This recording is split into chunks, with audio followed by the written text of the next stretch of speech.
আওয়ামী লীগ সরকার দীর্ঘ 15 বছর 15.5 বছর জুলুম নির্যাতন করে জনতা ছাত্র জনতার আন্দোলনের মুখে শুধু পদত্যাগ করে নাই, দেশ থেকে পালিয়ে যেতে বাধ্য হয়েছে। আজকে এই ফ্যাসিস্টকে বিদায় করতে এদেশের ছাত্র জনতাকে অনেক রক্ত দিতে হয়েছে, অনেক ঘাম ঝরাতে হয়েছে। যারা রক্ত দিয়েছেন, ঘাম ঝরিয়েছেন, আমরা তাদেরকে মুবারকবাদ জানাচ্ছি, শহীদদের শাহাদত কামনা করছি। আর যারা অসুস্থ হয়েছে তাদের সুস্থতা মহান রব্বুল আলামিনের কাছে কামনা করছি। সংগ্রামী বন্ধুগণ, 2024 সালে জুলাই এবং আগস্টে আবারও নতুন ভাবে আমাদের এই দেশটিকে স্বাধীন করতে হয়েছে। কারণ এই স্বাধীনতা এজন্য এই 12.5 বছরে কথা বলার কোনো অধিকার ছিল না, এদেশের মানুষের ভোটের অধিকার ছিল না, এদেশের সমস্ত মানুষের উপরে বলা যায় শুধু আওয়ামী লীগ বাদ দিয়ে সকল বিরোধী দলের উপরে হাজার হাজার মামলা করে লক্ষ লক্ষ আসামি করে জেলখানায় পাঠানো হয়েছিল। আমরা এই ইতিহাস আবৃত্তি করতে চাই না। এই মামলার একটি অংশ হিসাবে আমাদের দেশের, আমাদের দলের প্রাণপ্রিয় নেতা, আমাদের উত্তরবঙ্গের বিশিষ্ট নেতা জনাব এটিএম আজহারুল ইসলাম সাহেবকে আপনারা শুনেছেন, মিথ্যা মামলায় মিথ্যা সাক্ষী দিয়ে মৃত্যুদণ্ডের আদেশ দিয়ে তাকে জেলখানায় রাখা হয়েছে। আমরা লক্ষ্য করছি এবং দেখছি এই 6 মাস 10 দিনের সরকার এই মিথ্যা মামলায় আটক নেতাকে আমাদের এখন পর্যন্ত মুক্তি দেয় নাই।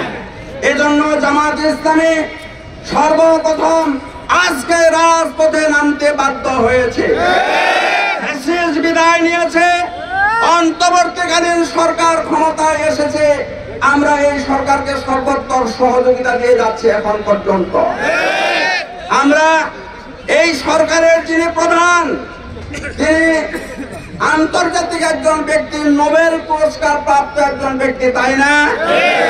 আমরা সম্মানী মানুষকে সম্মানের জায়গায় রাখতে চাই, আমরা তাকে সহযোগিতা দিতে চাই। কিন্তু এখানেও যদি বৈষম্য থাকে, কেউ মুক্তি পাবে আর কেউ মুক্তি পাবে না। যদি এটা চলতে থাকে তাহলে সম্মানী ব্যক্তিকে আর সম্মান দেওয়া সম্ভব। তার বিরুদ্ধেও তীব্র গণ আন্দোলন গড়ে তোলা হবে।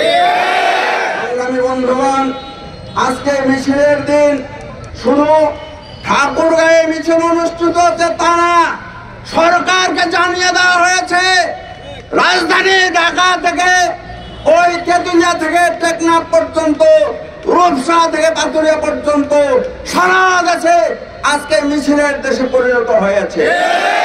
ততক্ষণ পর্যন্ত এটিএম আজহারুল ইসলামকে মুক্তি দেওয়া না হয়, যে আন্দোলন শুরু হয়েছে সেটা চলবে, চলতে থাকবে, এটা কোনদিনও।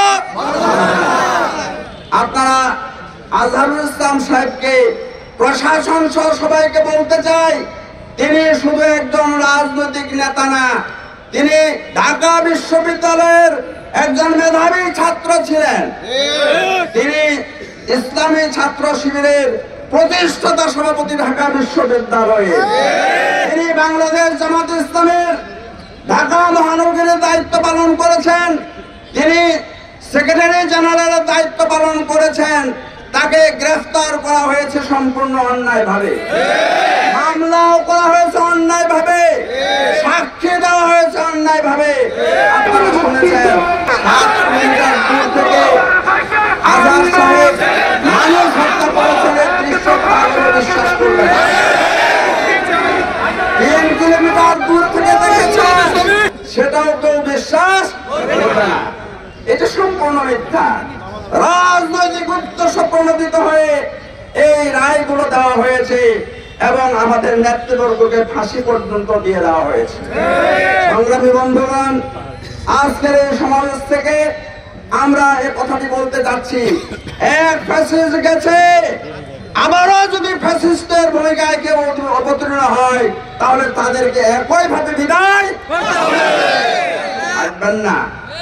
ফ্যাসিস্টের ঠিকানা বাংলাদেশে থাকবে না, দুর্নীতিবাজের ঠিকানা বাংলাদেশে থাকবে না, দখলবাজদের ঠিকানা বাংলাদেশে থাকবে না।